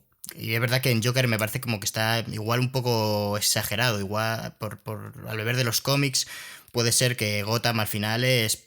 Lo comentas que... Bueno, creo que no sé si lo he leído en otro artículo igual, pero creo que lo pones en tu libro, que cuando te lo presentan parece que viven debajo de una ballena de metal, ¿no? De todo ves puentes enormes y columnas de acero y te presentan una sociedad que parece muy jodida, o sea, muy pobre. Y bueno, cuando empieza con lo de... empieza la radio sonando sobre que hay basura por todas las calles, que hay huelgas de basura, o sea, de basura, huelgas del sector de limpieza, entonces no sé. A mí sí que me gustó, o sea, yo sí que acepto esas pequeñas limitaciones, bueno, pequeñas, esas limitaciones que tiene la película. Sí que es verdad que hay algunas cosas que me gustan menos. Me gustaría que hubiese sido, que no hubiese explicado, esto ya es algo personal, ¿no? Pero que no hubiese explicado la parte en la que te muestra que la vecina no ha estado con él, que ha sido alucinación suya. Mm. Y me parece que podía haber dejado confiar más en el espectador, porque en el momento en el que ella se sorprende y dice, tú vivías al fondo, ¿no? Te llamabas... eh, Arthur. ay, te Arthur. llamabas Arthur. Claro, yo creo que con eso ya puede quedar claro, pero es cierto que, bueno, que por si acaso, pues te lo subraya con una serie de planos y ahí es cuando yo dije, ahí, qué buena leche. Pero bueno, una cosa curiosa que comentas es el cambio de logo, ¿no? Cuando presentan la película aparece el logo este de la Warner, que es como más sobrio. Sí, el retro, Sí, el Como rollito para, retro este, sí. sí, para Sí, pelis, claro, pelis así está, como, oh, esto es otra cosa, ¿no? es mejor ese que tienen que el que tienen ahora, ¿eh? O sea, el bueno, retro es súper bonito y el de ahora a mí me parece horrible. yo creo que hay como una búsqueda a lo largo de toda la peli, que es muy consciente además de relacionarse con diversos momentos de la historia del cine. O sea, esto es muy Hollywood en el mejor, de nuevo, en el mejor y en el peor sentido de la palabra. O sea, esto es muy, le ponemos unas comillas cariñosas, muy La La Land, en el sentido de, no, nosotros tenemos muchos referentes, vamos a venir aquí a fardar de referentes porque nosotros somos la historia del cine. Esto a Hollywood le vuelve loco hacerlo. Y aquí está prácticamente desde el inicio, o sea, el principio de la peli, la primera escena, o sea, vale, luego retro, te saltas a la escena del espejo y a la que te quieres dar cuenta estás en la calle y esto es un slapstick, es cine mudo. O sea, tienes tu pianista, tienes al señor que actúa físicamente con un cuerpo en la calle, tienes una persecución, o sea, que dices, vale, estás en el cine mudo, pero luego avanzas unos minutitos después y cuando te quieres dar cuenta estás en el cine clásico porque estás con Fred Astaire en Ritmo Loco, no me acuerdo exactamente ahora cuál era la película que citaban, pero vamos, Slap That Bass, el número de Slap That Bass. Y cuando te quieres dar cuenta, estás en la modernidad, porque estás en Taxi Driver y estás en El Rey de la Comedia, y cuando te quieres dar cuenta, puntos suspensivos. Entonces, estás en Tarantino también, en el Scorsese de los travelings de seguimiento laterales, tal. O sea que al final, si uno se despliega la película así, dices, vale, esto en realidad es una suma súper autoconsciente de citas explícitas a la historia del cine sin ningún tipo de rubor, además. O sea, esto ya es como la posmodernidad desatada, cero problema, cero problema. Y esto es lo que digo, cuando antes hablaba un poco del signo de los tiempos me refería a esto, ¿no? Ahora mismo Hollywood está en ese punto en el que está absolutamente encantado de haberse conocido y quieras que no, de ahí surge, pues evidentemente surge lo mejor y surge lo peor, evidentemente. Pues bueno, así que animamos a la gente a que se vea Joker si no lo han hecho, a pesar de Christian. Y bueno, No, que la gente, independientemente de. que la gente la vea, joder. O sea, es una película que tienes que ver en la vida. Sobre todo porque se le ha dado mucho bombo y coño, que cuando alguien hable de Joker, decir, joder, me la he visto. Pero luego te tienes que leer. O sea, es casi obligatorio que tengas el PDF ya del libro de Nunca lo vimos llorar. Y te lo cojas y te lo leas. Y digas, ah, coño, vale, la película ahora me puede gustar más o quizás me gusta menos. Pero yo creo que es un ejercicio que está bastante guay. Yo como ya me había visto la peli, yo me la vi la peli en el cine 2 veces. La primera vez salí pues como Aarón, en plan de no sé qué. O sea, tenía la película en la cabeza. La vi el fin de semana de su estreno y había muy poquita gente en la sala. Y creo que a nadie le gustó. O sea, fue una película que yo creo que nos dejó muy indiferentes a todos. No sé, me imagino que es porque también se había estado comentando mucho de Joker y como que era la mejor, en aquel momento parecía la mejor película de la historia. Y claro, a lo mejor vimos que no era tanto y salimos decepcionados. Pero luego cuando la vi la segunda vez en el cine, la sala estaba llena y la gente se la tomó como una comedia. O sea, se reían muchísimo con Joker. Y coño, no me gustó. No me gustó Joker. Pues a mí hubo algunos momentos de la película que me resultan un poco incómodos, ¿eh? Más que, como comedia no sabría decirte, la verdad. De hecho, Aarón comenta en el libro que había unos adolescentes en una de las pases que él vio, y en la mía, en la segunda, había adolescentes también, y se reía mucho cuando Arthur se estaba quedando sin aire, y él se reía, y los chavales pues se lo tomaban a coña, porque encima entraron como 10 minutos tarde y no vieron lo de la tarjeta, que el tío tenía un problema. Entonces, claro, a ellos les parecía eso un cachondeo impresionante. Claro, yo lo hablaba con Christian, digo, joder, pues menuda suerte tuviste también de meterte en una sala con medio psicópatas, ¿no? O sea, pero o sea, yo Sí, pienso, digo, ¿cómo te puedes es reír ante esa que, escena? No sé, es que me parece una cosa loquísima, es que ¿sabes? la segunda vez que fui creo que era la fiesta del cine. O sea, que estaba la Claro, sala... que iba todo el mundo, ¿no? En plan a lo Sí, loco, de o sea. hecho había una cola del copón. Me estoy acordando que había una cola del copón para ir a ver Joker. Una cola que nunca Bueno, había visto yo en un aquí en cine de Segovia Segovia. se llena rápido, la verdad. En Segovia tenemos 2 cines y a poco que hay, la verdad, hay cola. Pero bueno, joder. Es, Me gustaría. Bueno, dime.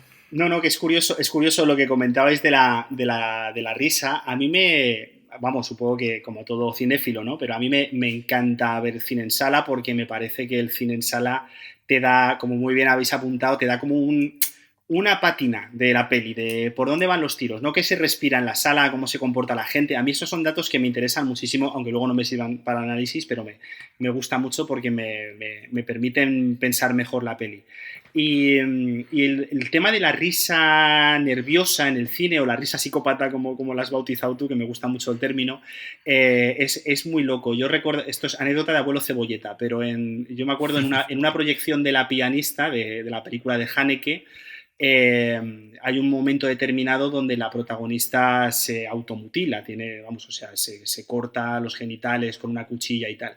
Y de pronto la gente en la sala empezó a reírse sin parar, como con un ataque de risa histérica de esto de decir, ¿qué está pasando en la sala? O sea, ¿dónde está la gracia en una peli de Haneke? O sea, pero porque muchas veces hay como un elemento violento de la risa ahí que tiene mucho que ver con lo tribal, que también está en la peli, o sea, también Joker juega a eso. Está un poco como con ese filo, ¿no? Cuando él dice, es que él lo dice muy bien al final de la película, cuando dice, no tiene ninguna gracia matar a tres jóvenes, y él dice, sí, a mí me parece súper divertido y estoy cansado de fingir que no me hace gracia. Entonces hay como un punto violento ahí que yo entiendo que ciertas audiencias en un momento determinado, incluso las más intelectualmente exquisitas, como es el caso de la peli de Haneke que comento, pueden encajar muy bien con esa función loca, incontrolable, violenta de la risa. Eso es muy interesante, sería un campo de trabajo súper bonito para ver cómo funciona eso en el cine. Y bueno, es que además, yo sí que me reí la primera vez que vi la peli de Joker. Me reí cuando se da contra la puerta. Además Sí. me hizo Es que muchísimas gracias. está muy bien, Y sí. yo y mi hermano mayor fuimos los únicos que nos reímos en ese momento. O sea, Ah, en plan, dos personas que estábamos además casi ahí en el centro de la sala y vemos cómo se da con la puerta, que es lo más gracioso del mundo en realidad, porque o sea, a mí me pareció súper cómico. Y por nos, el contraste que tiene, sí. claro, nos reímos los dos una carcajada, pero al ver que no se reía nadie, nos quedamos callados al instante y nos miramos en plan, hostias. A lo mejor de esto no había que reírse, pero madre mía, cada vez que lo veo me descojono, macho. Me parece súper gracioso cómo se da contra la puerta. Yo lo Sí, siento. parece una tontería, pero yo sí que leyendo el libro de Aaron pensé en un momento, claro, es que además casi subraya el hecho de que la sociedad lo ignora y no lo ve, ¿no? O sea, no lo ven ni las puertas, ni los sensores lo detectan, Claro, ¿sabes? claro. Que en realidad es porque está entrando por la salida, que se lo dice el tío, pero No, no, joder, pero está bien metido. la metáfora es buenísima, pero claro, es el gag más viejo del mundo, es el payaso que se golpea. Entonces es que, claro, evidentemente, esto lo cuenta muy bien. Alex de la Iglesia lo trabaja muy bien este tema, ¿no? El por qué nos reímos tanto cuando un payaso le da una bofetada a otro. Es que eso es Joker, eso es lo mejor de Joker, esa línea, o una de las mejores líneas de trabajo de la peli, desde luego, sí, sí. Y luego tiene otro momento también cómico que, bueno, a mí por lo menos me hizo gracia. Es cuando el enano no puede, está encerrado, porque no llega a quitar el pestillo. Que yo dije, joder, ¿en qué momento se les ocurrió esto, ¿no? Que es una tontería, pero yo dije, uff, No, no, es qué bueno. grotesco, claro, pero es que va en esa línea, va en esa misma línea de... Es tan grotesco que no sabes qué hacer con tu propia risa. Y eso es muy interesante. Eso hay directores de cine, el cine de Solondz en sus mejores momentos, por ejemplo, lo juega muy bien. O sea, a mí me interesa mucho esa lógica violenta de la risa, de no sé si me debería estar riendo de esto que me estoy riendo y no puedo evitar reírme y lo que pasa ahí en ese ciclo.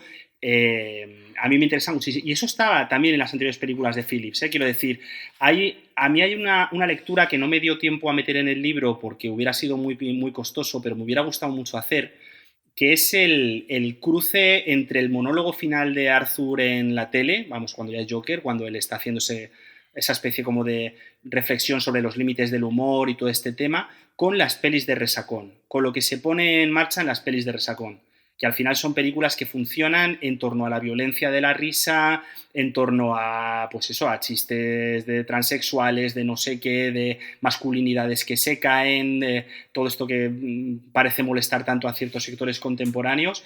Y a mí hay algo como en ese final que me parece mega autoral, muy interesante, decir, vale, ahora voy a, o sea, os he hecho 3 películas explicando qué es este tipo de humor, ahora voy a frenar y a reflexionar dramáticamente sobre cómo funciona este tipo de humor. Y yo creo que Joker tiene algo, me da la impresión de que tiene algo. Eso me hubiera, digo, es un tema que me hubiera gustado desplegar con más calma, pero no me daba, sobre todo porque tenía que analizar las 3 pelis de Resacón para contar eso bien y no me daba la vida. Pero creo que hay una idea ahí, ¿eh? Ahí me parece que hay una idea interesante también para pensarla. Y Aarón, ¿querías hablar, David? comenta Cristian. O sea, por esto que comentas, yo no sé si tú has visto, por ejemplo, las declaraciones de Todd Phillips, donde él dijo que había hecho Joker porque ya no se podía hacer películas de humor, porque él ya no podía hacer comedias. O sea, no sé si a lo mejor, claro, No las conocía, no recuerdo haber leído estas declaraciones, pero vamos, me parece que da en el centro de la diana. No me parece, ojo con esto, no me parece que no se pueda hacer humor, porque esto es el argumento de siempre. Nos censuran, no nos dejan hacer humor, coño, pero si estáis diciendo lo que os da la gana por redes sociales, o sea, hay que desactivar un poco esta lógica victimista de los límites del humor, hay que tener cuidado con esta idea. Que claro, además, porque... dime. No, sigue, por favor, Aarón. No, que además en Joker es que es muy complaciente, es otro de los problemas que tiene la película, que al final es como cuidado con tomarse en serio todo lo que dice el personaje y leerlo desde un punto de vista ideológico y político, porque los tiros son más complicados. La película hace ciertas trampas, vamos a dejarlo en que hace ciertas trampas. Y en ese sentido, claro, la lógica de Phillips yo creo que va un poco por ahí. O sea, si has hecho 3 pelis de resacón es porque se pueden hacer las pelis de resacón, así de sencillo. Claro, es que de hecho Joker, cuando en su monólogo final, ¿no? Sí que hay un momento donde se refiere al público y a Murray diciéndole, vosotros decidís sobre qué se puede y no se puede hacer gracia. Y entonces es un poco, ¿no? Ahí yo creo que es el propio Todd Phillips el que quiere decir, mira, es que estoy, ¿sabes? Porque estoy quemado con esto. Entonces ahí me parece que es más Todd Phillips que Joker. Y a lo que quiero decir es que, claro, eso luego la película ha hecho 3 o 4 chistes sobre enanos en la película. O sea que hasta qué punto no hay que tomárselo esto con cuidado. Claro, pero bueno, yo Claro. coincido con Aaron en el hecho de bueno, puede que Todd Phillips pues diga, oye, es cierto que qué pasa ahora con el humor, ¿no? Estos temas que están surgiendo, pero la verdad es que ha hecho 3 películas de Resacón, efectivamente. O sea, y yo creo que si hubiera querido hacer una cuarta en ese estilo, o incluso yendo un poco más transgresor, no creo que hubiese tenido mucho problema, ¿eh? Y si quisiese hacer una mañana es que la podría hacer, o sea, no creo que ese sea el problema, pero es que Todd Phillips, yo eh, creo que no tiene muy claro, qué quería hacer con esta película, porque esta película en teoría ni siquiera la iba a dirigir él, esto era un proyecto que había nacido para Scorsese, o sea, no sé si os acordáis cuando se empezó a hablar de Joker y esto iba a ser, la película era Scorsese en la dirección y DiCaprio se llegó a decir que iba a ser el protagonista. Sí, pero luego hay, eso es como todo. Si uno quita al final las anécdotas de rodaje, en un momento dado, o de preproducción en este caso, en un momento dado Phillips decide meterse en el fregado, que es lo que me interesa. Y decide meterse porque puede contar ciertas cosas, o sea, porque el personaje le sirve a él para contar ciertas cosas. Crucemos los dedos para que no haga secuela, ¿eh? También os lo digo en confianza, esperemos que ya se acabe aquí y que no decidan hacer ni la 2, ni la 3, ni el spin-off, ni el cruce con, ni la leche en verso. Esperemos que dejen el texto cerrado, porque no hace falta tirar del hilo. También... Te doy una mala noticia. Dámela, por favor. Van a hacer segunda parte. ya la han confirmado ya de manera oficial. Está ya... se supone que ya estaba en preproducción y que Joaquin Phoenix estaba como loco por volver a hacer una película que había quedado encantado con la primera. Claro, es que al final Joaquin Phoenix improvisó casi todas las escenas que quiso y más. O sea, cuando habéis hablado antes, cuando hay ese corte de montaje y de repente él está apoyado en la encimera de la cocina y se mete en el frigorífico, eso lo improvisó Joaquin Phoenix. No sabían qué iba a hacer. Y el momento en el que baila y dispara la pistola, en ese momento ellos solo sabían que Joaquin Phoenix iba a disparar la pistola, pero no sabían nada más. Yo desconozco, que siempre desconfío de esas cosas, de... No sé, una vez hecha la película creo que también hay mucho trabajo de marketing, de decir, sí, esto se nos ocurrió así un poco, ¿sabes? Sin querer. Que igual alguna vez es cierto, o sea, es cierto a veces, ¿no? Pero no sé, tengo que a mí me da desconfianza. Digo, esto lo teníais pensado y esto, es que ahora son noticias que se mueven, son clickbait de puta madre y ya está. Pero bueno, que igual luego es cierto todo, ¿eh? Y soy yo aquí que soy un... Sí, que tú eres un desconfiado. Y ya está. Al final yo creo que hay como lo que decía un poco antes, todos tenemos como nuestro punto cotilla y de que nos gusta enterarnos de los salseos y de las historietas y tal, y es muy sano. Y además yo creo que es inevitable de la experiencia cinéfila media, es decir, yo lo llevo con mucha dignidad, bueno, no llevarlo con mucha dignidad, pero luego es verdad que a la hora de trabajar críticamente con rigor la peli, pues ese tipo de cosas, como muy bien apuntas, hay que cogerlas con pinzas, sobre todo eso, para no acabar haciendo clickbait y no acabar dando eco pues eso, a cosas que quitan un poco el foco a lo que es la lectura de la peli, que yo creo, para mí al menos, es lo que realmente merece la pena del asunto. Claro, si esto en realidad ni le da ni le quita a la película, o sea, el saberlo. O sea, simplemente son... Claro. Son anécdotas exactamente y es... Coño, el saber un poquito, ¿no? Cómo se ha llegado a eso. O sea, si sale bien, que es como en el caso de Joker, ¿no? Que al final es una película la película para adultos que más ha recaudado, se ha llevado un montón de premios, pues coño, no quita... De hecho es muy interesante saber hasta dónde puede aportar un actor. Eso a mí me gusta, por ejemplo, a mí en lo personal me gusta que los actores propongan y sobre todo hagan, como también pasa en la trilogía Before. Efectivamente, y estoy bastante de acuerdo en eso. Sí, yo como alguien que quiere o que intenta dirigir algún cortometraje, intenta dirigir alguna cosilla, me interesa muchísimo, por supuesto, y ojalá pudiese yo ver qué les dice Todd Phillips a Joaquín Phoenix cuando paran, entre toma y toma, ¿sabes? Ojalá. Pero es cierto que, por lo general, yo cuando he leído ese tipo de noticias suele estar vacía. O sea, suele tener 3 párrafos la noticia y una línea de información. Y a mí personalmente me cabrea. Porque digo, malita sea, esto no tiene contenido. Pero ojalá, o sea, vamos, me interesa a mí muchísimo. De hecho, la mejor manera casi siempre es cuando hay algunos making of que aparte de mostrar lo bien que se lo pasa a la gente haciendo la película, muestran de verdad cómo se hace la película y muestran... Yo que sé, con Star Wars, por ejemplo, es una tontería. Yo no es que sea especialmente fan, pero han sacado una barbaridad de imágenes en las que veis a George Lucas diciendo al director de arte, ah, pues mira, yo voy a elegir esto, y, ¿no? Y ver las otras opciones, y a veces te dice por qué ha elegido esa, y eso es lo que yo creo que es interesante, ¿no? Ver cómo el director, bueno, el actor o el profesional que sea, toma esa decisión en concreto, por qué toma esa decisión en concreto, ¿no? Y que te la diga él de primera mano es magnífico, por supuesto, o sea, eso yo a muerte. Lo que pasa es que en general lo que yo me encuentro por internet no va muy por ahí, va más de cosas que son, no sé, muy triviales o absurdas. Pero bueno, Sí, hay como esto digamos, en la terminología pedante esta que utilizamos nosotros los académicos, esto es lo que llamamos los paratextos, ¿no? Que es decir, todo lo que va como surgiendo alrededor del núcleo central de la movida, y que tiene que ver pues desde el making of que comentabas tú hasta el cartel promocional, pasando por la entrevista de no sé cómo y tal.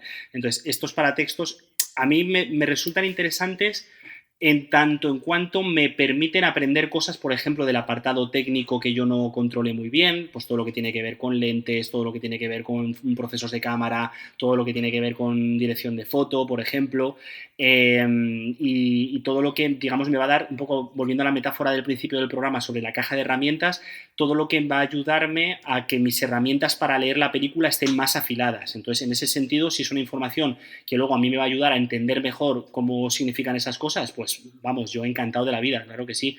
No suele ser el caso. Hay una anécdota que yo creo que es muy chula, ¿no? Para entender el interés que tienen estos textos, ¿no? Que es un librito pequeñito de Sven Nys, que es uno de los grandes directores de foto de la historia del cine, ha trabajado con Bergman, con Woody Allen, con Tarkovsky, con bueno, millones de personas y con los grandes nombres, ¿no? Con casi todos los grandes nombres.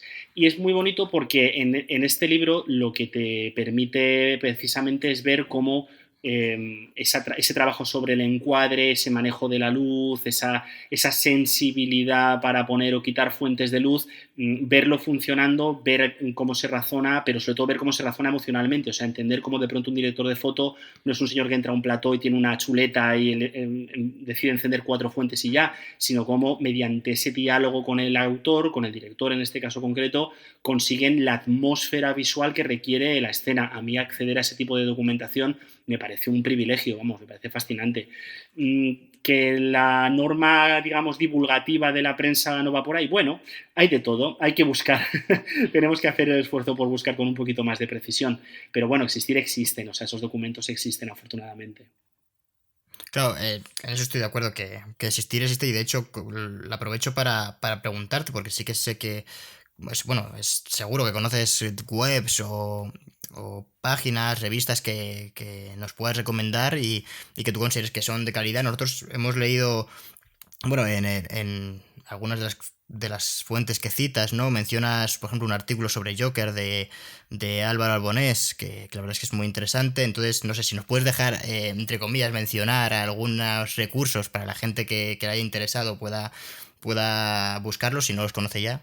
Sí, a ver, dicho así como muy rápidamente, para mí, quitando las conocidas, ¿no? Pues eso, Caimán y dirigido por, como las revistas en papel señeras y más importantes del momento, si yo tuviera que quedarme con algunas fuentes que yo suelo leer o que, digamos, suelo estar al tanto, probablemente me quedaría de lo que entonces se llamó la nueva cinefilia, me quedaría con Traffic, me quedaría con Cine Divergente y con El Antepenúltimo Moicano, porque más allá de que escriba yo, son webs a las que les tengo especial cariño y sé cómo funcionan y veo que van muy bien.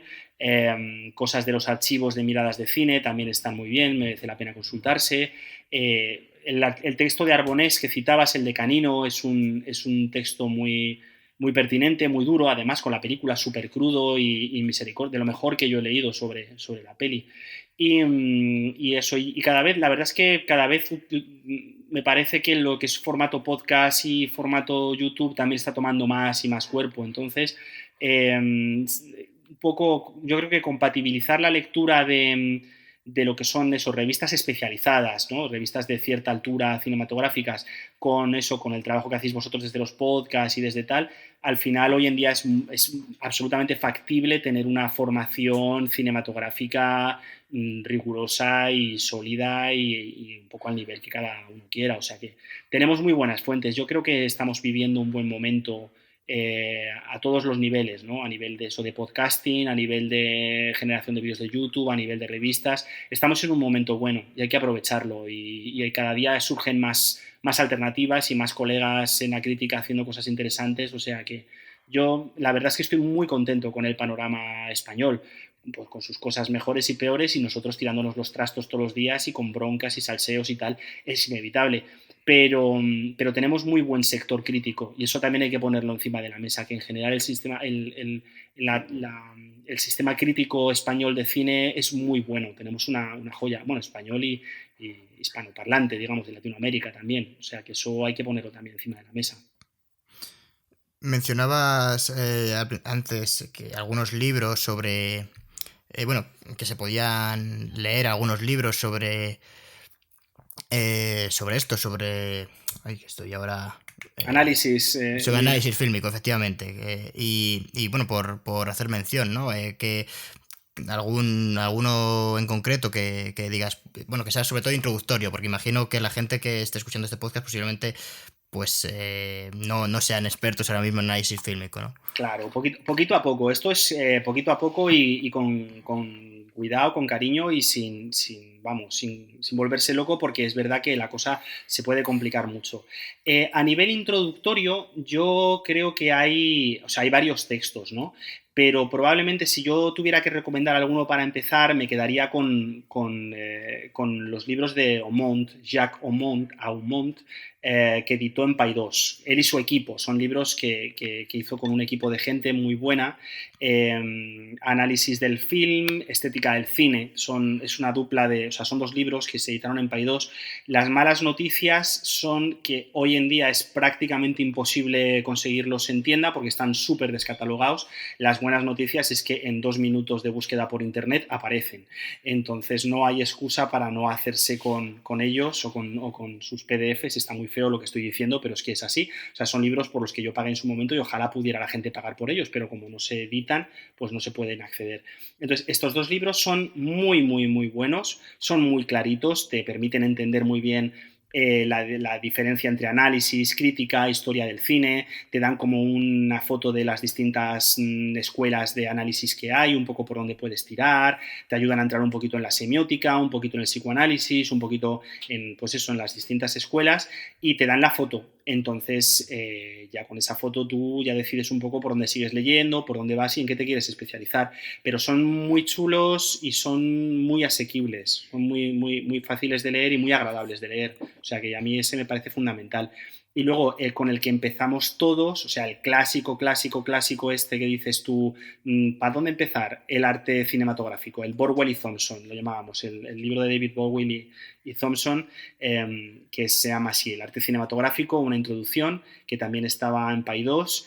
Y este es un tocho, aviso que es un tocho, pero es precioso porque es un libro que te explica todo lo que entra en funcionamiento en una película, desde el etalonaje hasta el tipo de montaje, hasta los tipos de plano, un mini recorrido por la historia del cine. Es muy, muy bonito, es muy asequible, se lee también muy bien y yo creo que puede también ayudar a abrir boca. O sea, y además, ya digo, es un poco con el que en mi época por lo menos empezábamos, ¿no? Era como, vale, si quieres meterte en este lío, tienes que empezar por el Borwell y Thompson y luego ya ir tirando hacia donde tú quieras. Pues le echaremos un ojo, la verdad. Las herramientas, yo creo que era una de las cosas que nos habíamos propuesto con este podcast, que las herramientas a los oyentes les quedaran claras y yo creo que ha estado bastante bien. No sé, Cristian, si tienes algo más que comentar, por ir cerrando. No, si quiere hacer publicidad, creo que este es tu momento, Aaron. Publicidad lo que quieras, realmente.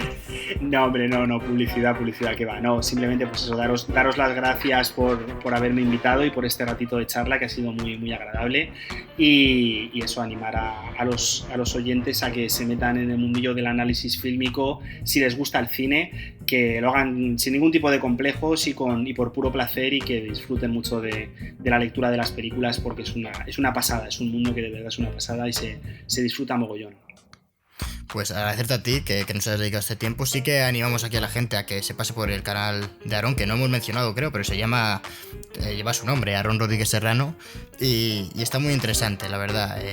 Yo entré creo que a través del vídeo que tienes sobre el corto de David Lynch, de lo que hizo Jack, y la verdad es que para la gente justo eso, que le interesa el cine, creo que le va a encantar. Así que muchísimas gracias por el tiempo, de verdad, ha sido muy agradable. Y bueno, como siempre, a todos los valientes que han llegado hasta aquí, pues muchas gracias también. Invitarles a seguirnos en las redes. Cristian, cuéntales un poco dónde estamos. Nada, pues simplemente que nos pueden seguir en Twitter, en YouTube, en Evox, en Spotify, en Apple Podcasts y en Instagram. Si buscan Cine Cosas, ahí vamos a estar. Es que estamos en todos lados, macho. O sea, sí. más sitios creo que no podemos estar. Pues nada, Cristian, a ti también. Muchas gracias por acompañarme. Nada, tía, por invitarme a tu programa. A nuestro programa. Bueno, gente, pues os esperamos en la próxima. Hasta otra. Adiós.